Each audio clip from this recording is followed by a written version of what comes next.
Eu ouvi a minha própria voz, vindo de dentro da floresta, dizendo coisas que eu nunca disse, no meu tom exato, na minha cadência exata. E quando abri a abertura da barraca para olhar, havia algo parado lá fora me observando no escuro. Mas vou chegar nessa parte. Preciso que você entenda o que veio antes. Meu nome é Gustavo, tenho 68 anos e estou gravando isso aqui no quarto dos fundos da minha casa de madrugada, porque de dia eu não consigo. De dia tem barulho de carro na rua, tem vizinho conversando, tem o mundo funcionando do jeito que deveria funcionar. De noite é diferente. De noite o silêncio tem um peso específico que me lembra de um lugar que eu prometi para mim mesmo que nunca mais ia mencionar. Passei 42 anos sem falar sobre isso. Não contei para os meus filhos, não contei para os amigos. Contei uma pequena parte para minha mulher uma vez, anos atrás, numa noite em que ela me viu acordado às 3 da manhã, sentado na cozinha com a luz acesa. Ela ouviu o suficiente para entender que não devia perguntar mais. Ela era inteligente assim. Nunca mais trouxe o assunto. E eu também não. Ela foi embora sem saber o que aconteceu de verdade naquelas semanas. E tem dias em que acho que foi melhor assim. 3 pessoas estiveram comigo naquela expedição. 3 pessoas viram o que eu vi. Nenhuma delas fala sobre isso até hoje, que eu saiba. Uma delas parou de falar com qualquer pessoa, de forma geral. Não estou exagerando. O que aconteceu se passou numa área de floresta fechada no interior do país, durante uma expedição de mapeamento ambiental. A gente ficou lá por pouco mais de um mês. Entrou como uma equipe de 4, saiu como uma equipe de 4. Mas não voltou todo mundo. Entende o que estou dizendo? Os corpos voltaram. O resto ficou lá. Eu tinha 26 anos na época. Era técnico ambiental, trabalhava por contrato e estava num momento financeiro que não me dava muita margem de escolha. Quando aparece uma proposta com um valor alto demais para ser razoável, você não pergunta muito. Você assina e vai. Foi exatamente isso que eu fiz. Só depois de assinar é que eu soube que a equipe que tinha trabalhado naquela mesma área antes da nossa voltou com uma pessoa a menos. O relatório oficial dizia que o homem havia se perdido durante um deslocamento noturno. Os outros 3 da equipe anterior não deram entrevista. Não falaram com ninguém na base. Pegaram o transporte de volta no dia seguinte sem olhar para trás. Eu soube disso e fui assim mesmo, porque precisava do dinheiro. E porque na época eu ainda acreditava que o mundo tinha uma explicação prática para tudo. Hoje tenho 68 anos e posso te dizer com toda a clareza que esse foi o erro mais sério da minha vida. Não o de precisar do dinheiro, não o de assinar o contrato. O erro foi acreditar que explicação prática era o mesmo que explicação suficiente. O que eu vou contar aqui, eu nunca coloquei em palavras antes. Vai ser estranho ouvir, eu sei. Talvez você não acredite. Tudo bem, eu também não acreditaria se não tivesse estado lá. Mas chegou uma hora na vida em que guardar uma coisa por tempo demais começa a machucar diferente. Não é memória mais, é peso. E peso demais na mesma direção começa a te curvar. Então eu vou contar, do começo, direito, sem pular a parte difícil. Amigos, se essa história te prendeu desde agora, deixa o like e se inscreve no canal. Isso ajuda demais a continuar trazendo histórias assim. Mas antes de falar sobre os primeiros dias na floresta, preciso te contar sobre a última noite, porque foi lá que tudo fez sentido. E porque se eu começar do começo sem te mostrar onde isso chega, você pode não entender o tamanho do que estou descrevendo. Era tarde, bem tarde, o tipo de hora em que o silêncio não é a ausência de som, mas sim a presença de alguma outra coisa. Eu estava deitado dentro da barraca, acordado, com o corpo completamente parado, porque alguma parte de mim já sabia que se eu me mexesse, ia chamar atenção. E foi nesse momento, vindo de fora, de algum ponto entre as árvores, que eu ouvi a minha própria voz. Não era eco, não era gravação, era a minha voz no meu tom, na minha cadência, dizendo frases com a minha estrutura de fala, só que eu nunca tinha dito nenhuma daquelas frases. Era uma versão de mim que existia do lado de fora, no escuro, ensaiando-me ser. E quando eu tive coragem de olhar pela abertura da barraca, havia uma forma parada a uns 30 metros, ereta, larga, alta demais para ser humana, me olhando de volta com uma atenção que não era de animal e não era de gente. Era de algo que tinha passado semanas me estudando e finalmente queria que eu soubesse disso. Essa é a noite em que a história termina. Agora vou te contar como ela começou.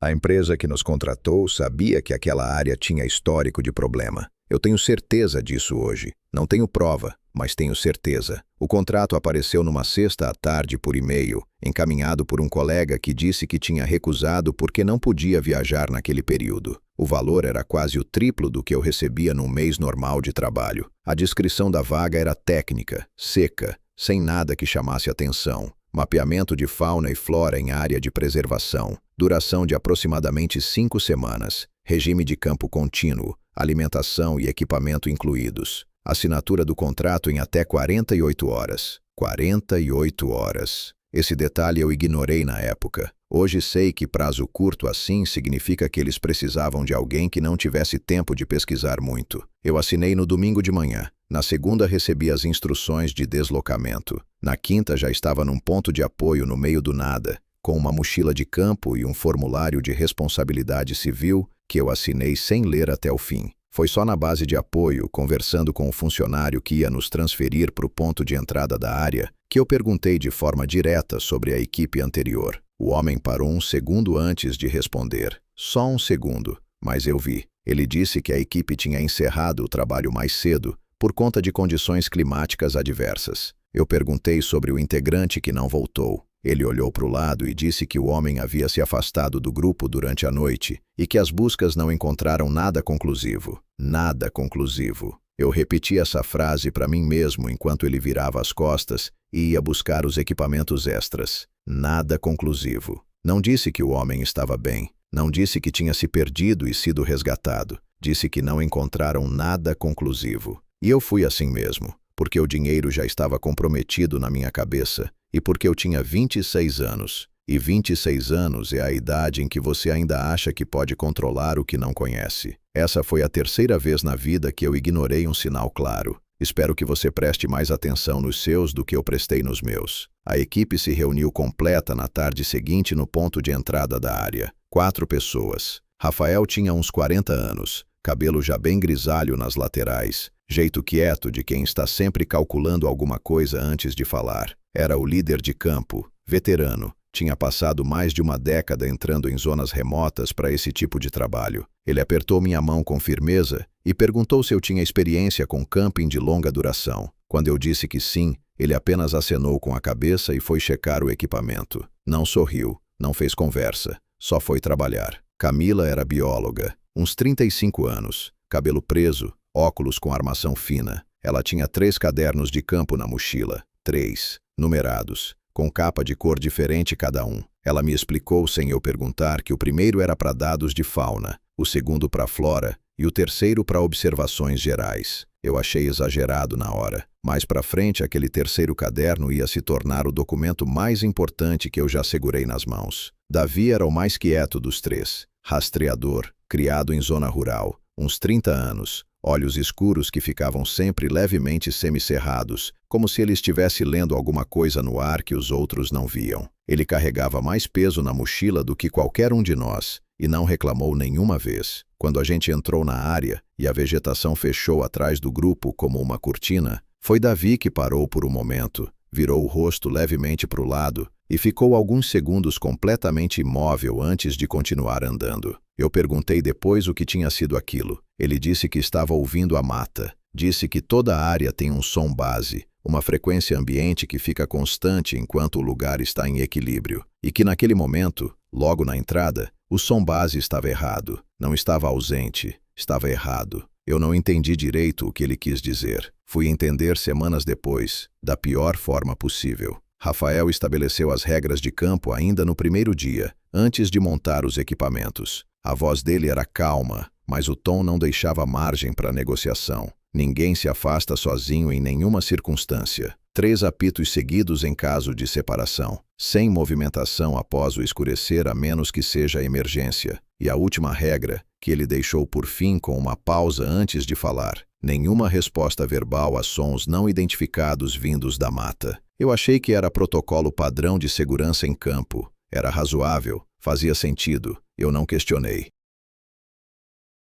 Mas agora, com 42 anos de distância, eu me pergunto por que um homem experiente como Rafael incluiria especificamente essa última regra antes mesmo de a gente ter ouvido qualquer coisa estranha. Ele sabia de algo que não compartilhou. Tenho certeza disso, e o que me incomoda até hoje não é que ele sabia, é que mesmo sabendo, ele entrou assim mesmo. A primeira coisa que a floresta faz com você é te convencer de que ela é indiferente. Essa é a mentira mais perigosa que existe. A rotina dos primeiros dias tinha um ritmo que enganava bem. Acordava cedo, o ar ainda pesado de umidade e com aquele cheiro de terra molhada que gruda na roupa e não sai nem depois de lavar. Café rápido, equipamentos checados, divisão de setores e a gente saía em duplas antes do sol subir de vez. Eu ficava com Davi na maior parte do tempo. Rafael saía com Camila. A gente se encontrava de volta no acampamento no fim da tarde, registrava o que tinha coletado, comia em silêncio relativo e dormia cedo, porque o cansaço de campo é diferente do cansaço de cidade. É um cansaço que te apaga de vez. Durante os primeiros dias, eu não senti nada fora do lugar. A mata era densa, fechada, cheia de barulho durante o dia. Pássaro, inseto, vento passando pela copa das árvores com um som que às vezes parecia respiração. O chão era úmido e macio debaixo da bota, e em alguns trechos você afundava levemente a cada passo, como se a terra estivesse viva abaixo de você. Era desconfortável, mas era normal. Era o tipo de ambiente que você aprende a ler depois de alguns dias. Mas tinha uma coisa pequena que eu notei desde o começo e que deixei para lá porque não sabia o que fazer com ela. Rafael, todo dia, antes de sair para o campo, parava por alguns segundos na borda do acampamento e ficava olhando para dentro da mata. Não era checagem de equipamento, não era orientação de bússola, era só olhar, com aquela expressão fechada que ele tinha quando estava calculando alguma coisa. Eu vi isso acontecer 4 dias seguidos, antes de perceber que era um padrão. E quando percebi, não perguntei nada, porque o jeito dele olhar não era de quem está admirando a paisagem, era de quem está verificando se algo mudou de lugar durante a noite. Na época, eu arquivei isso como hábito de veterano de campo. Hoje eu sei que Rafael estava checando os limites todas as manhãs, porque ele sabia que os limites podiam ser violados. Foi Davi que primeiro percebeu que alguma coisa estava diferente no setor norte. A gente estava fazendo levantamento de espécies numa área de vegetação mais aberta, quando ele parou no meio do caminho sem avisar. Eu quase tropecei nele. Ele ficou parado com a cabeça levemente inclinada para o lado, aquele jeito dele de escutar que eu já tinha aprendido a reconhecer, e não disse nada por uns 30 segundos completos. Eu perguntei o que era. Ele respondeu que a mata tinha fechado. Fechado é a palavra que ele usou. Eu não entendi de imediato, mas ele explicou da forma mais simples possível. Toda a área de floresta tem um som constante de fundo, uma camada de barulho que nunca para enquanto o ambiente está em equilíbrio. Pássaro aqui, inseto ali, vento passando, galho rangendo. É como o zumbido de uma cidade. Você não percebe enquanto está presente, só nota quando some. E ali, naquele trecho do setor norte, o som tinha sumido. Não diminuído, sumido. De uma vez, eu fiquei escutando junto com ele e era verdade. Era um silêncio que tinha textura, que ocupava espaço. O tipo de silêncio que não acontece por acaso em floresta nenhuma, porque floresta nunca fica completamente quieta, a menos que alguma coisa grande esteja perto o suficiente para calar tudo ao redor. A gente ficou parado por uns 2 minutos sem se mexer. Então, de algum ponto dentro da vegetação fechada à nossa frente, veio um som. Era curto, tinha a duração de uma sílaba, talvez 2. Não era grito de animal, não era barulho de galho quebrando, não era nada que eu soubesse identificar. Tinha estrutura, tinha a forma de uma palavra, mesmo que eu não conseguisse dizer qual palavra era. Davi virou para mim com uma expressão que eu nunca tinha visto nele antes. Não era medo exatamente, era reconhecimento, como se aquele som confirmasse alguma coisa que ele já suspeitava, mas ainda não tinha certeza. Ele disse pra gente continuar andando, devagar, sem correr, de volta para o setor de trabalho. Eu fiz exatamente isso, porque o tom da voz dele não deixava espaço para discussão. Naquela noite no acampamento, Davi não mencionou o episódio. Eu também não. Camila escrevia no caderno dela com a cabeça baixa. Rafael tomava café olhando para o fogo. E eu fiquei sentado tentando achar uma explicação razoável para um som que tinha a forma de palavra, vindo de dentro de uma mata, onde não havia mais ninguém além de nós 4. Não achei.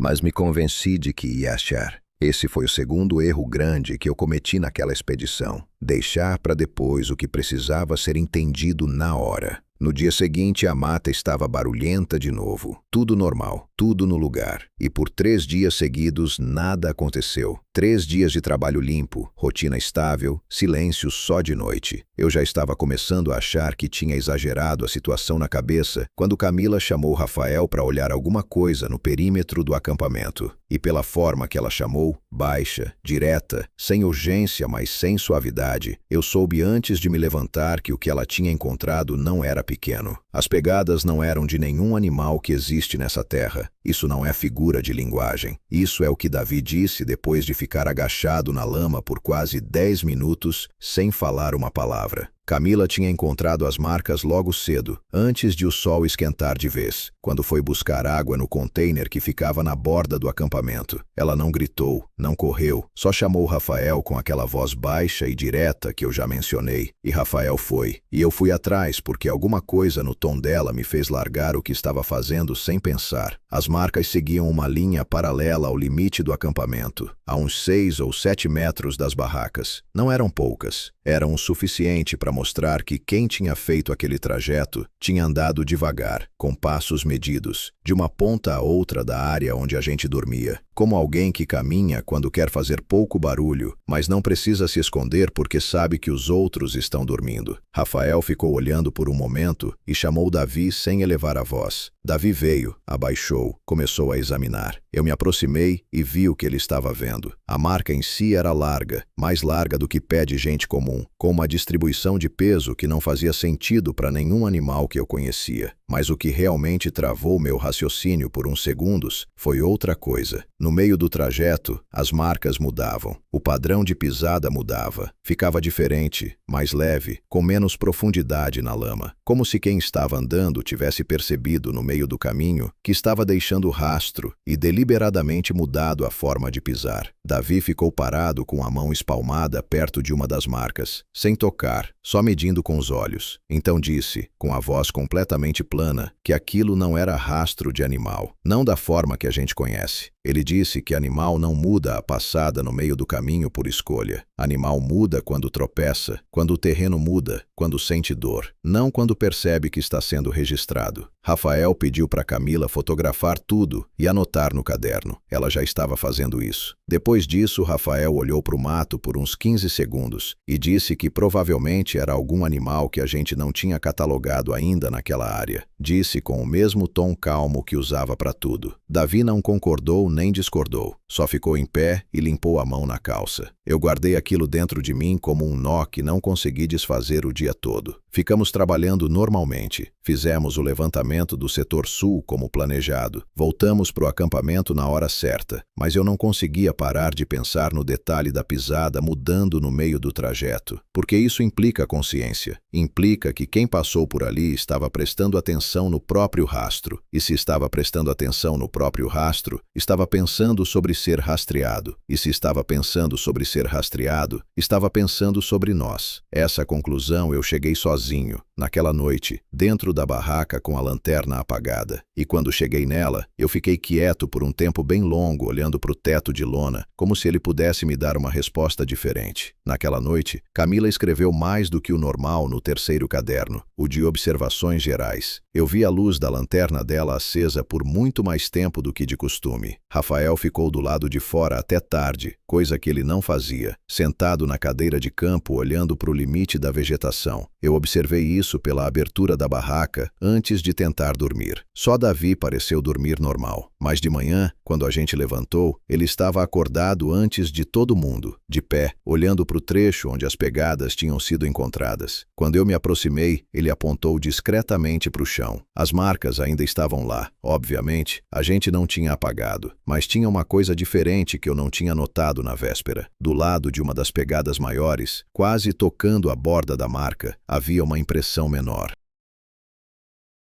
Menor e mais leve, como se quem tinha feito o trajeto tivesse parado naquele ponto específico, ficado parado por tempo suficiente para afundar um pouco mais a lama e depois continuado. Tinha parado bem na altura da barraca onde eu dormia. Davi não disse nada, eu também não. A gente tomou o café em silêncio e saiu para o campo como se nada tivesse acontecido, porque essa era a única forma que a gente tinha de continuar funcionando. Mas eu posso te dizer com precisão o que eu senti quando vi aquela marca parada do lado de fora de onde eu dormia. Não foi medo imediato, foi algo pior. Foi a sensação de que eu já era conhecido antes de saber que havia algo para me conhecer. E se tem uma coisa que eu aprendi naquelas semanas, é que ser conhecido por algo que você não consegue ver é o começo de tudo que vem depois. Porque o que eu ainda não sabia naquele momento era que as marcas no chão eram só o registro físico de algo que já estava acontecendo há muito mais tempo do que a gente imaginava. A entidade não tinha começado a nos observar quando encontramos as pegadas. Ela já estava nos observando desde o primeiro dia. As pegadas eram só o momento em que ela decidiu que a gente podia saber disso. O porquê ela decidiu isso naquele momento específico, eu só fui entender quando a primeira voz aconteceu. E isso foi 2 dias depois. Camila ouviu a voz da mãe dela chamando o nome dela de dentro da floresta, e a mãe dela estava enterrada havia 2 anos. Ela contou isso no dia seguinte, de manhã, sentada na cadeira de campo com o terceiro caderno aberto no colo e a caneta parada. Não chorou, não tremeu. Contou com a mesma voz que usava para descrever dados de campo, como se precisasse manter aquele formato para conseguir falar. Disse que estava dentro da barraca, ainda acordada, quando ouviu do lado de fora, a uns 20 metros no máximo, alguém chamar o nome dela. Uma vez, clara, sem eco, sem distorção, a voz da mãe dela, o tom exato que a mãe usava quando chamava ela para conversar, não para avisar alguma coisa, não com urgência, com aquela intimidade específica de quem conhece você desde sempre. Ela não saiu, ficou completamente imóvel dentro da barraca por um tempo que ela disse ter parecido muito mais longo do que provavelmente foi. Depois anotou a hora, a direção aproximada do som e o que tinha ouvido, com letra miúda e controlada no caderno. E aí tentou dormir, sem conseguir de verdade. Eu ouvi isso e senti o estômago virar, não pelo relato em si, mas pela expressão dela enquanto falava. Camila era o tipo de pessoa que processava tudo pela razão antes de deixar chegar na emoção. Ver ela sentada ali com aquela expressão de quem acabou de entender algo que não queria entender era mais perturbador do que qualquer coisa que eu poderia imaginar ouvindo por conta própria. Rafael ouviu tudo sem interromper. Depois perguntou se ela tinha saído da barraca. Ela disse que não. Ele perguntou se ela tinha respondido de alguma forma, qualquer coisa, um som. Ela disse que não, que ficou completamente quieta. Rafael acenou com a cabeça uma vez e disse que tinha feito certo. Disse isso de uma forma que deixou claro que ele não estava surpreso. E foi isso que me travou por um momento. Não o fato de Camila ter ouvido a voz da mãe morta. Foi o fato de Rafael não ter ficado surpreso. Mas antes que eu pudesse processar isso direito, Rafael virou e disse que a gente ia sair para o campo como planejado. Disse que o trabalho continuava. Disse isso com o tom de quem sabe que parar para discutir o assunto seria mais perigoso do que continuar em movimento. E a gente foi. Durante os 2 dias seguintes, cada um de nós ouviu alguma coisa. Não estou exagerando e não estou generalizando. Cada um, em momentos separados, em locais diferentes, sem ninguém por perto para confirmar na hora. Davi ouviu o pai dele numa tarde quando estava sozinho checando um ponto de referência a uns 100 metros do acampamento. O pai dele morava longe, estava vivo, mas Davi nunca tinha mencionado o pai em nenhum momento da expedição. Nenhuma conversa, nenhuma referência, nada. A entidade sabia do pai de Davi sem ter ouvido ninguém falar sobre ele. Quando Davi contou isso, com a voz completamente plana como era o jeito dele, o silêncio que se fez ao redor da fogueira foi o tipo de silêncio que pesa no peito. Eu ouvi o meu irmão mais velho. Ele estava vivo, morando em outro estado, e eu também não tinha falado sobre ele com ninguém na expedição. Ouvi o nome dele chamando o meu, não o contrário, o meu irmão chamando eu do jeito que ele chama quando quer falar de algo importante. Estava dentro da barraca, de tarde, catalogando anotações de campo. A voz veio do sul, da direção de área aberta. Eu parei de escrever. Contei até 10 na minha cabeça. Não respondi, não me mexi.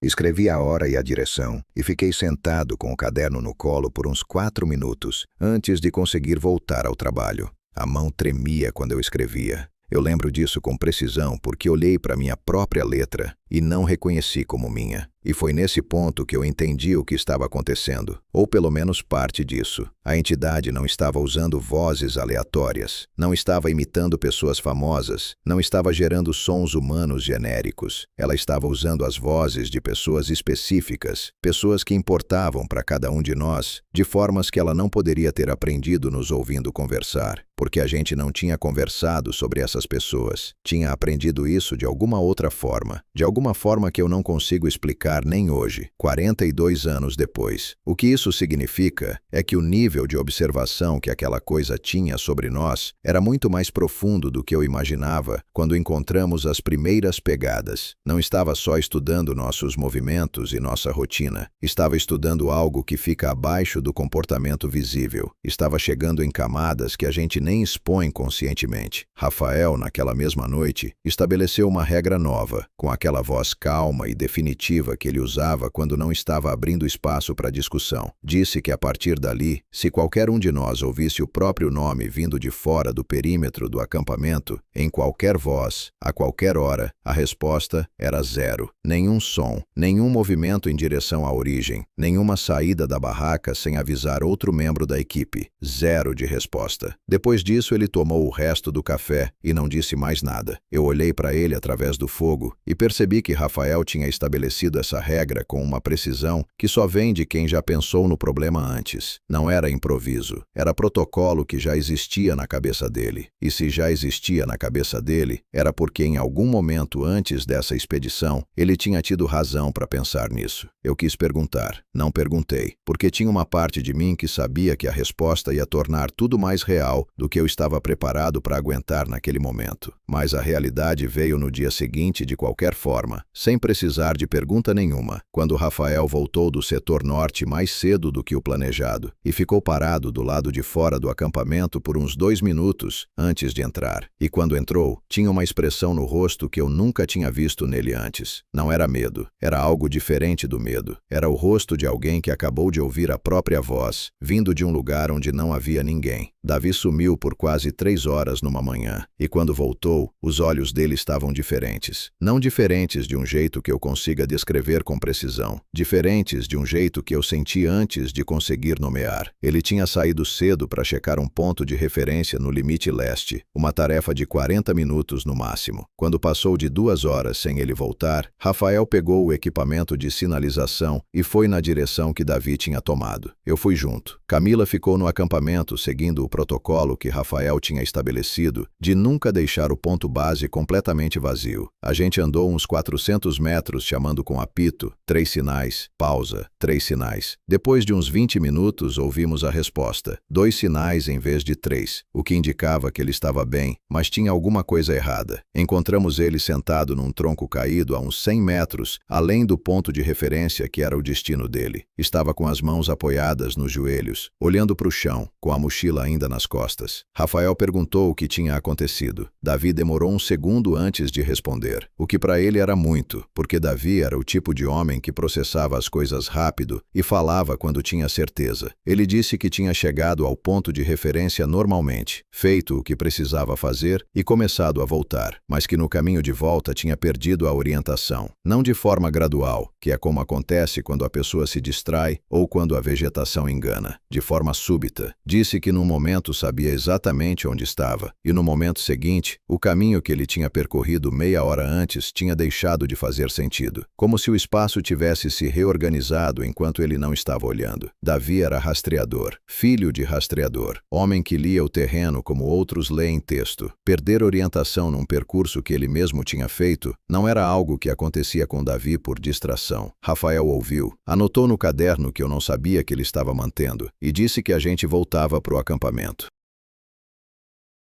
No caminho, Davi andou do meu lado por um trecho e disse baixinho, sem olhar para mim, que quando estava parado tentando se orientar tinha ouvido vozes, não uma voz, vozes, mais de uma, sobrepostas, vindo de direções diferentes ao mesmo tempo, todas chamando pelo nome dele, cada uma com um timbre diferente. Ele disse que ficou parado sem responder, como a regra mandava, mas que a sensação que aquilo provocou era diferente de quando a voz vinha de um ponto só. Ele disse que parecia que estava cercado, Eu não disse nada porque não tinha nada útil para dizer. A gente continuou andando. O que eu percebi nos dias seguintes foi que Davi tinha mudado de um jeito sutil, mas constante. Ele continuava fazendo o trabalho, continuava sendo o melhor rastreador da equipe, continuava sendo o mais calmo dos 4, mas parou de comentar o que ouvia na mata. E Davi sempre comentava. Era quase uma narração contínua, discreta. Ele ia dizendo o que percebia enquanto andava. Pássaro daquele tipo significa aquilo. Silêncio nesse horário significa aquilo outro. Depois daquela manhã, esse comentário contínuo simplesmente parou, como se ele tivesse decidido que era melhor não traduzir mais o que estava lendo. Eu tentei uma vez puxar assunto sobre o que ele estava observando no setor norte. Ele respondeu com um dado técnico, seco, e não expandiu. Mudei de assunto. Tinha alguma coisa que Davi sabia e que tinha decidido guardar para ele. Até hoje não sei o que era, e essa lacuna ficou comigo como uma das coisas mais perturbadoras de tudo o que aconteceu naquela expedição. Foi 2 dias depois que Rafael contou o que tinha ouvido no setor norte. Não contou para a equipe reunida. Me contou sozinho, de noite, enquanto a gente estava nos últimos minutos da guarda, com Camila e Davi dormindo. Disse que quando estava trabalhando naquele setor, sozinho, tinha ouvido a própria voz vindo de além do limite que ele mesmo tinha estabelecido como fronteira de segurança. Não o nome dele, a voz dele, falando, com o vocabulário dele, com o ritmo dele, mas dizendo coisas que ele não tinha dito, como um rascunho de Rafael que estava sendo testado em voz alta por alguém que ainda estava aprendendo a ser ele. Ele disse isso olhando para o fogo, não para mim, com aquela expressão que eu já tinha visto nele na noite que Camila contou sobre a voz da mãe dela. A expressão de quem está relatando uma falha técnica num equipamento, controlada, precisa, sem ornamento. Eu perguntei quanto tempo tinha durado. Ele disse uns 3 minutos. Depois, silêncio. Depois ele voltou para o acampamento. Perguntei se ele tinha respondido. Ele olhou para mim pela primeira vez naquela conversa e disse que não, claro que não, mas que a parte mais difícil não era não responder. A parte mais difícil era ouvir a própria voz sendo usada por outra coisa e não poder reivindicar ela de volta. Eu fiquei acordado pensando nessa frase por muito tempo depois que Rafael foi dormir, porque ela tocava em algo que eu não tinha conseguido formular ainda. A entidade não estava só coletando amostras de nós, ela estava construindo versões de nós. E se estava construindo versões, era porque pretendia usar essas versões para alguma coisa. Para quê? Eu ainda não sabia. Mas na noite seguinte eu comecei a entender. Porque foi na noite seguinte que Camila acordou todo mundo com uma voz completamente diferente da que eu conhecia dela, pedindo para a gente ouvir o que estava vindo de fora do acampamento. Por 4 dias seguidos, a entidade não fez absolutamente nada. E foi o pior período de toda a expedição. Isso pode parecer estranho de ouvir. A gente passou semanas tendo experiências que não conseguia explicar, ouvindo vozes de pessoas que não estavam lá, encontrando rastros impossíveis no perímetro onde dormia. E eu estou dizendo que o silêncio foi pior do que tudo isso. Mas foi. Porque quando a coisa estava ativa, pelo menos a gente sabia onde estava a atenção dela. Quando ela parou, a gente ficou sem saber nada. Esses 4 dias tinham uma qualidade diferente de qualquer silêncio que eu já tinha experimentado antes ou depois. A mata voltou a ter o som ambiente normal. Pássaro, inseto, vento, tudo no lugar, mas tinha alguma coisa por baixo desse som normal que não estava certa. Como quando você entra num cômodo e percebe que alguém esteve lá pouco antes, não pelo cheiro, não por nada visível, só por uma alteração mínima no ar que o corpo registra antes da cabeça entender. A gente continuou a rotina porque parar de trabalhar seria reconhecer em voz alta que a situação tinha saído do controle, e nenhum de nós estava pronto para fazer isso ainda. Rafael mantinha o ritmo com uma disciplina que eu admiro até hoje. Camila continuava anotando no caderno com a mesma letra miúda e organizada.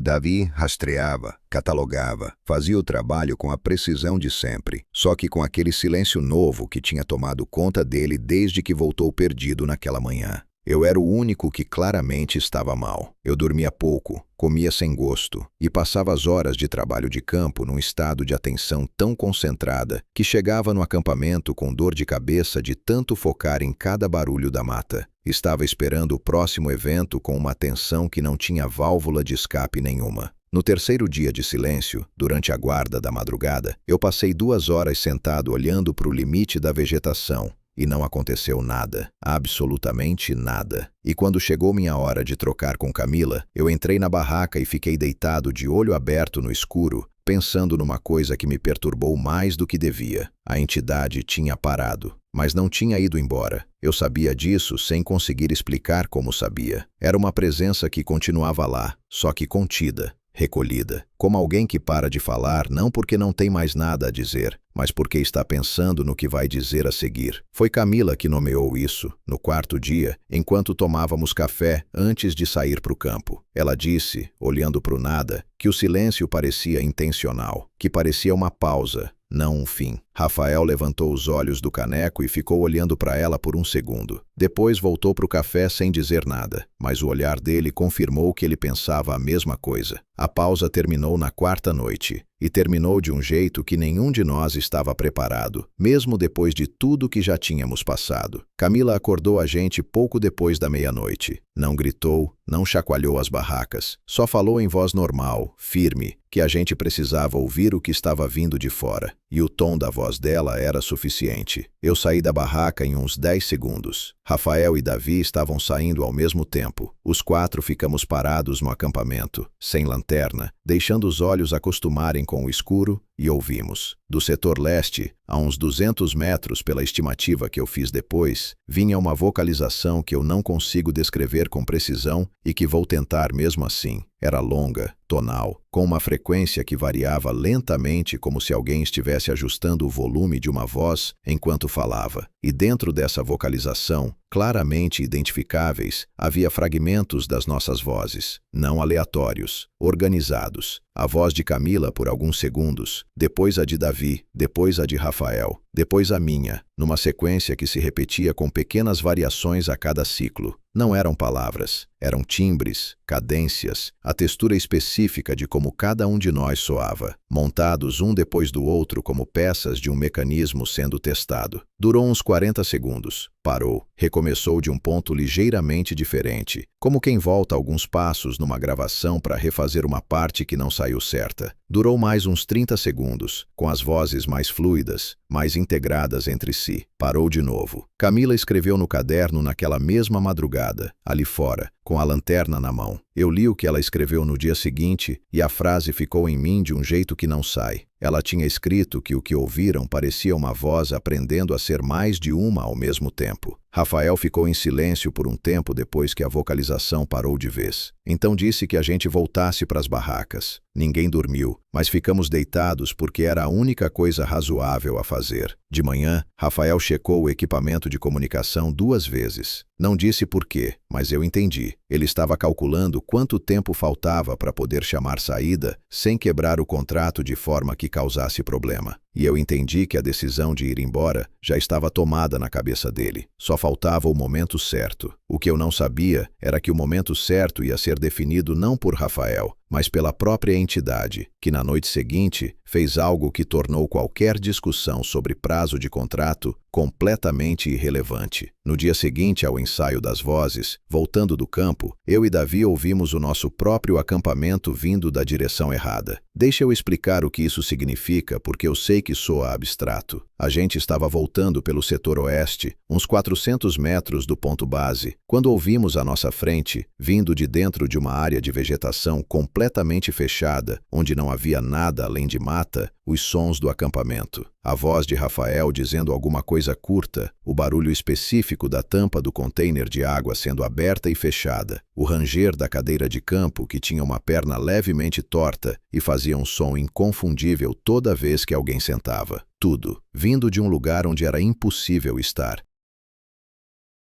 Dave parou na minha frente tão abruptamente que eu quase tropecei nele pela segunda vez em toda a expedição. A gente ficou parado ouvindo por uns 40 segundos, lado a lado, sem falar. Então ele virou levemente para mim e disse em voz baixa, quase sem mover a boca, que a gente não se movia em direção àquele som. Eu já tinha chegado à mesma conclusão. A gente ficou parado por mais alguns segundos. Depois virou novamente para o rumo certo e andou até o acampamento real em silêncio absoluto. Rafael estava lá sentado, sozinho, sem estar falando com ninguém. O container de água estava fechado. A cadeira torta estava vazia. Eu me sentei e fiquei olhando para aquela cadeira por um tempão, sem conseguir parar de pensar numa coisa. A entidade tinha reproduzido o som específico daquela cadeira, um rangido particular que a gente mal prestava atenção, porque era parte do ruído de fundo do dia a dia. Ela tinha captado esse detalhe e guardado. Tinha captado a forma curta que Rafael usava quando falava com alguém perto.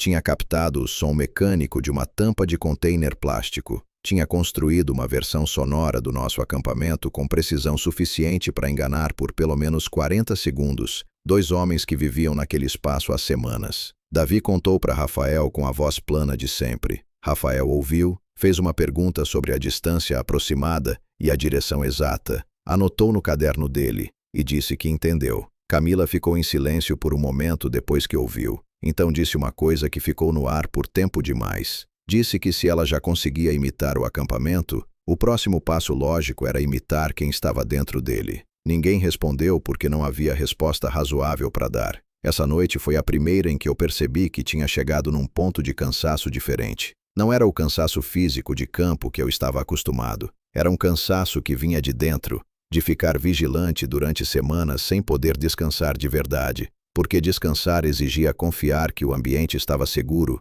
e eu não conseguia mais fazer isso. Era como ter um músculo que não para de trabalhar e que começa a tremer não de esforço, mas de exaustão contínua. Dormi mal. Acordei várias vezes. Cada vez que acordava, ficava uns minutos só ouvindo antes de conseguir fechar os olhos de novo. Na última vez que acordei antes do amanhecer, a mata estava em silêncio completo. Aquele silêncio com textura que eu já conhecia. Fiquei deitado sem me mexer por um tempo que não consigo calcular, respirando devagar, com a certeza física de que havia algo do lado de fora da barraca que estava acordado enquanto eu estava acordado. De manhã, quando saímos das barracas, encontramos as marcas, não no perímetro do acampamento, dentro, entre as 2 barracas, passando pelo espaço central onde ficava a fogueira apagada, seguindo em linha até o outro lado e saindo pelo limite norte da área. O mesmo padrão de pegadas que Camila tinha fotografado semanas antes, a mesma passada longa,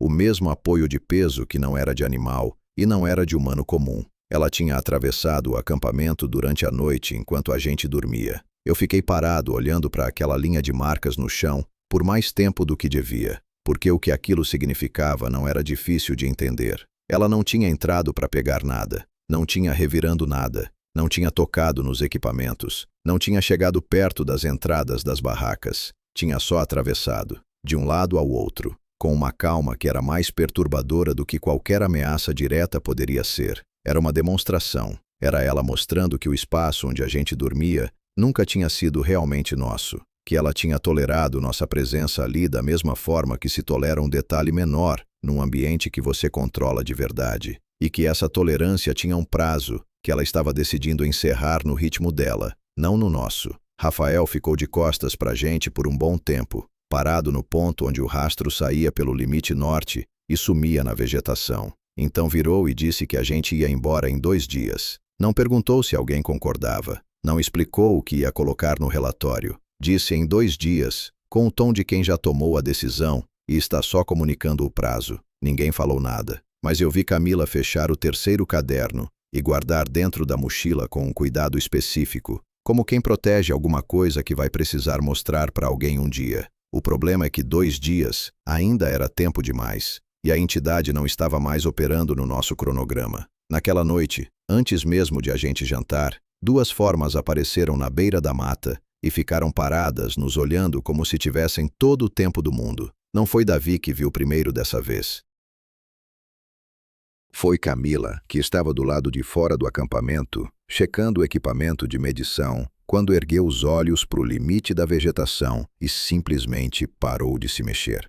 Eu estava a uns 3 metros dela e notei o movimento dela parar antes de entender o motivo. Segui o olhar dela. Estavam lá, 2 formas, separadas entre si por uns 20 metros, na exata borda onde a vegetação fechada começa, eretas, largas nos ombros de um jeito que não era proporcional a nada humano, altas demais, com uma silhueta que não encaixava em nenhuma categoria que eu tinha disponível. A luz do fim de tarde pegava de lado e dava a elas uma sombra longa que se estendia em nossa direção, como se a própria sombra fosse parte da comunicação. Não avançaram, não fizeram som. Ficaram paradas com a atenção direcionada para o acampamento, com uma precisão que eu sentia na pele, não como metáfora, como sensação física real, como quando alguém te olha fixo de perto e você sente antes de ver. Chamei Rafael com a voz baixa, sem tirar os olhos das formas. Ele veio, viu e ficou do meu lado sem dizer nada por uns 10 segundos.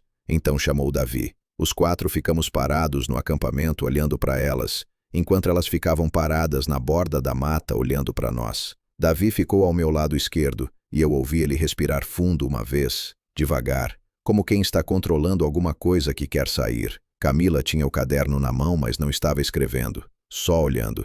Ficamos assim por uns 20 minutos. Eu sei que parece muito tempo, mas foi o que aconteceu. Elas não saíram, a gente não saiu. Era como um acordo não verbal de que nenhum dos lados ia se mexer enquanto o outro não se mexesse primeiro. Só que o equilíbrio daquilo não era de iguais. Elas estavam paradas porque escolheram estar. A gente estava parado porque não havia mais nada para fazer. E foi exatamente isso que eu entendi naquele momento. De pé no meio do acampamento, com as mãos frias e o coração batendo num ritmo que eu não conseguia controlar. Não havia mais nada para fazer. Não havia linguagem para essa situação. Não havia protocolo. Não havia treinamento. Não havia explicação que chegasse perto do suficiente. A gente estava de pé, em frente a alguma coisa que existia naquele território há muito mais tempo do que qualquer ideia que a gente trouxe na mochila. E essa coisa estava mostrando para a gente, com uma calma absoluta, que sabia de tudo. Sabia dos nomes, das vozes, das pessoas que a gente amava, dos sons do acampamento, dos horários da rotina, das marcas que deixava no chão quando andava de madrugada entre as barracas. E estava mostrando tudo isso não como ameaça, como um encerramento. Foi Rafael que disse primeiro, com a voz completamente controlada, que a gente ia entrar nas barracas e começar a separar o que era essencial para carregar. Disse que de madrugada, quando desse para enxergar o suficiente para andar sem lanterna, a gente saía. Ninguém discutiu. Ninguém perguntou sobre o contrato, sobre o relatório, sobre os equipamentos que iam ficar para trás. A gente entrou. Quando olhei de volta uma última vez antes de fechar a barraca, as 2 formas ainda estavam lá, imóveis, olhando. Não sei que horas elas foram embora. Não olhei de novo. A saída aconteceu antes do amanhecer, com o céu ainda completamente fechado e a mata num escuro que a lanterna recortava em círculos pequenos demais para dar conforto. Rafael foi na frente. Davi fechou o grupo. A gente carregou o essencial e deixou para trás tudo que não era absolutamente necessário. Os equipamentos mais pesados, parte da comida, as estruturas das barracas. Deixamos tudo como estava, como se a gente fosse voltar. Não voltamos. A caminhada de saída durou mais do que a de entrada porque o ritmo de Rafael era constante e mais pesado. O tipo de passo que cobre distância sem correr, porque correr sinaliza pânico, e pânico te faz errar direção. Andamos horas sem falar. A mata ia abrindo aos poucos, a vegetação fechada cedendo para trechos mais claros, o som ambiente voltando ao normal de área sem pressão. Em algum momento, num trecho mais aberto, o sol começou a aparecer pelo lado direito do horizonte, e eu percebi que estava respirando de um jeito diferente, mais fundo, como se o peito tivesse estado comprimido por semanas e só agora tivesse espaço. Chegamos ao ponto de acesso no fim da tarde. O funcionário que nos recebeu olhou para o grupo por um momento, depois para o equipamento reduzido que a gente trazia, e não fez pergunta nenhuma. Talvez porque não fosse a primeira vez que via uma equipe sair daquela área com menos do que entrou. Rafael falou com ele por uns 5 minutos. Depois veio me dizer que o transporte saía de manhã. Dormimos num ponto de apoio naquela noite, num cômodo com paredes de alvenaria e teto de telha e uma lâmpada elétrica no centro. E eu fiquei olhando para aquela lâmpada por um tempo longo sem conseguir acreditar que estava de volta num lugar com parede e teto. O cômodo cheirava a mofo e a madeira velha, e era o melhor cheiro que eu tinha sentido em semanas. O relatório oficial que a empresa recebeu descrevia restrição de acesso ao setor sul por condições adversas de campo. Nenhuma menção a nada do que aconteceu. A empresa arquivou sem perguntas. Nenhuma equipe voltou àquela área, pelo menos nos anos em que eu ainda acompanhei esse tipo de informação. A gente se separou sem cerimônia. Rafael apertou minha mão no ponto de embarque e disse que eu tinha me saído bem. Não especificou em que, não precisava.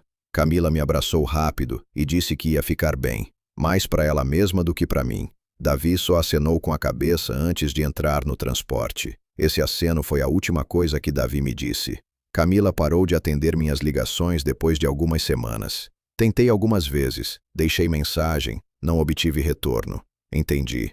Tinha dias em que eu mesmo não queria falar sobre nada que me fizesse lembrar daquele período. Imagino que para ela era igual ou pior. Rafael me mandou uma mensagem meses depois, curta. Só dizia que estava bem e que não ia falar sobre o que aconteceu com ninguém. Perguntava se eu estava bem. Respondi que sim. Não conversamos mais.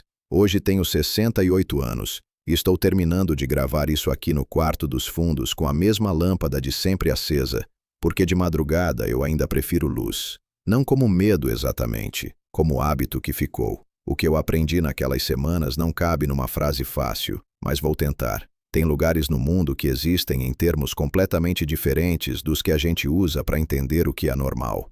E quando você entra nesses lugares levando só as ferramentas que o mundo normal te deu, você descobre que essas ferramentas não alcançam tudo que existe. A gente entrou naquela mata com contrato, com equipamento, com protocolo, com vocabulário técnico. Saímos com menos do que entramos em todos esses sentidos. E o que ficou para trás não foi só o equipamento pesado que deixamos montado no acampamento. Foi a certeza de que o mundo é só o que a gente consegue nomear. Não é. O mundo é muito maior do que os nomes que temos para ele. E algumas partes desse mundo maior preferem que você não fique tempo demais olhando para elas. Agora eu te pergunto uma coisa, e quero que você responda de verdade nos comentários.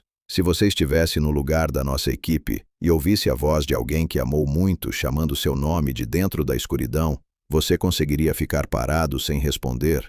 Ou teria ido? Pensa bem antes de responder, porque eu achei que sabia a resposta antes de estar lá. E quando a hora chegou, foi a coisa mais difícil que já fiz na vida. Se essa história te prendeu do começo ao fim, deixa o like e se inscreve no canal. Isso ajuda muito a continuar trazendo histórias assim.